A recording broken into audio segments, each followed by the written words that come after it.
Hello, I'm Leonard Maltin, and I'm delighted to be your host for the 60th anniversary screening of one of the world's best-loved movies, The Sound of Music.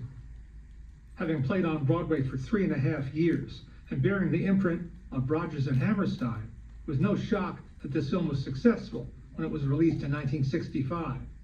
But no one ever dreamed it would become the top-grossing movie of all time, a record that has since been broken. It remained in cinemas for 4 years.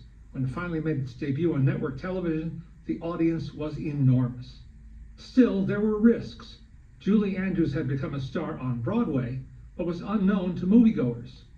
Mary Poppins hadn't yet been released when she was signed to play Maria in this film. Lyricist Oscar Hammerstein II had passed away during the original stage musical's Broadway run, forcing Richard Rodgers to write 2 new songs without the help of his longtime partner.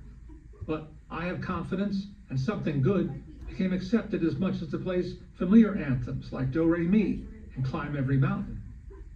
And no one complained about the handful of songs from the Broadway score that were removed from the film's script. Christopher Plummer famously poo-pooed the film while it was in production and for years to come. But he was too good an actor to slough off his performance as Captain Von Trapp, and he lived such a long and fruitful life that he finally had to admit he was just being ornery.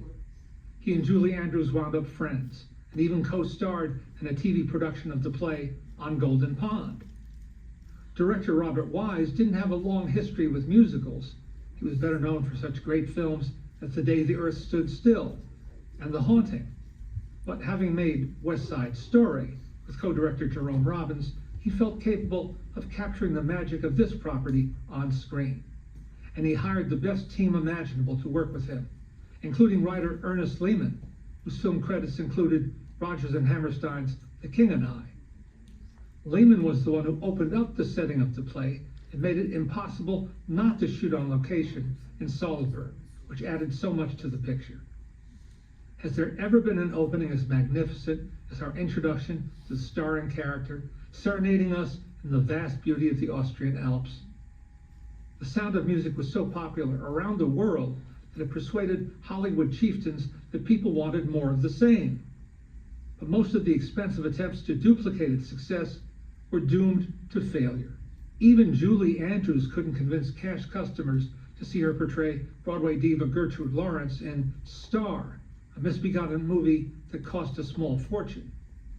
But Fox continued counting the receipts from The Sound of Music for a long, long time, from theatrical reissues to home video.